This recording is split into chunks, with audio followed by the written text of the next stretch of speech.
वहीं गणतंत्र दिवस समारोह पर निकलने वाली झांकियों में इस साल भगवत गीता महाकुंभ 2025, नालंदा विश्वविद्यालय और संविधान के 75 साल की झलक देखने को मिलेगी। कर्तव्य पथ पर 26 जनवरी को 76वें गणतंत्र दिवस की परेड होगी और इस साल गणतंत्र दिवस समारोह की थीम स्वर्णिम भारत, विरासत और विकास है। देश के 76वें गणतंत्र दिवस पर नई दिल्ली के कर्तव्य पथ पर 31 झांकियां देखने को मिलेंगी। दिल्ली कैंट के राष्ट्रीय रंगशाला कैंप में बुधवार को इन झांकियों के बारे में जानकारी दी गई। इस साल गणतंत्र दिवस का आयोजन संविधान लागू होने के 75 साल को समर्पित है। झांकियों की थीम होगी स्वर्णिम भारत, विरासत और विकास।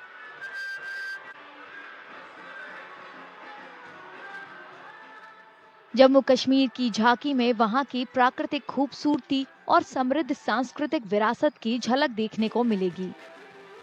We were earlier too proud of it and we are now proud of it, and it's overwhelming to be a part of this diversity and the theme we have today. The theme is cultural heritage of Jammu and Kashmir, and particularly dominating Kashmir heritage is shown here. You can see the Kashmiri house here, which is actually built by small logs and collected joint, and then it is built.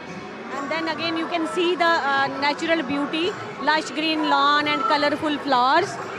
Beside it you can see a chinar tree, which is the identity of Kashmir. Moreover, art of Kashmir, you know, the famous pashmina shawls and carpets and all that is displayed here. Definitely it feels very, very beautiful and feels very grateful. As you said, it is a symbol of beauty, it is a symbol of love. So being a part of Kashmir, it feels very grateful. This, what are we wearing on the head, it's called tomar, it's called Kashmiri har, and these are called dur in Kashmir. Dur. And this, you know, is farran. And we do this tilla work on this farran. It's very famous in Kashmir. Uttar Pradesh की झांकी में समुद्र मंथन, अमृत कलश और प्रयागराज के संगम पर स्नान करता श्रद्धालु दिखाया जाएगा। झांकी में महाकुंभ की भव्यता देखने को मिलेगी। इसकी थीम है विरासत और विकास। महाकुंभ को आप कर्तव्य पथ पर देखेंगे और हमने दिखाने का प्रयास भी किया है। अभी आपने पिछला स्नान देखा, पिछले स्नान में किस तरीके से लोगों ने अमृत स्नान किया, किस तरह लोग आए और उनको क्या क्या वहाँ डिजिटल माध्यम से सुविधाएं प्राप्त हुई, उसको हमने एक एलईडी के माध्यम से प्रदर्शित किया है। एलईडी में हम दिखा रहे हैं कि जो अभी पिछला स्नान 14 जनवरी को हुआ, उसमें किस तरह से श्रद्धालु आए, उनको क्या क्या सुविधाएं मुहैया कराई गई और किस तरह से शाही स्नान संगम में हुआ, वो सारी चीज़ें हमने उसमें लाइव प्रदर्शित की हैं। पृथ्वी विज्ञान की झांकी मौसम विभाग के गठन की 150वीं सालगिरह को समर्पित होगी। गणतंत्र दिवस परेड में विभाग के अब तक के सफर और भविष्य की योजनाओं की झलक देखने को मिलेगी। We want to demonstrate in the first one as a cyclone how we are able to, it will be rotating, how we are able to forecast better.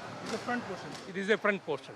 And the second portion is various stakeholders, how various stakeholders we are able to provide weather service in terms of agriculture or power sector or various sectors, whatever the people are needed. So various sector, how they are benefiting, and that we are demonstrating in the second tableau.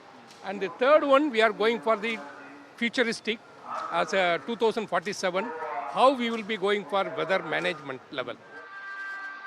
राष्ट्रीय युद्ध संग्रहालय पर प्रधानमंत्री नरेंद्र मोदी के श्रद्धांजलि अर्पित करने के साथ 26 जनवरी की सुबह गणतंत्र दिवस परेड की शुरुआत होगी। कर्तव्य पथ पर आयोजित परेड में देश भर से आए 300 कलाकार अलग अलग वाद्यों पर सारी जहां से अच्छा की धुन बजाएंगे।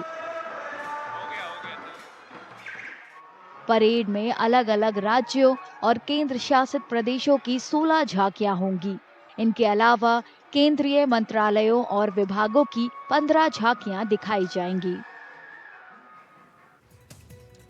राजस्थान प्राइम में फिलहाल के लिए बस उतना ही, लेकिन तमाम बड़ी खबरों को जानने के लिए आप बने रहिए एनडीटीवी राजस्थान के साथ। नमस्कार।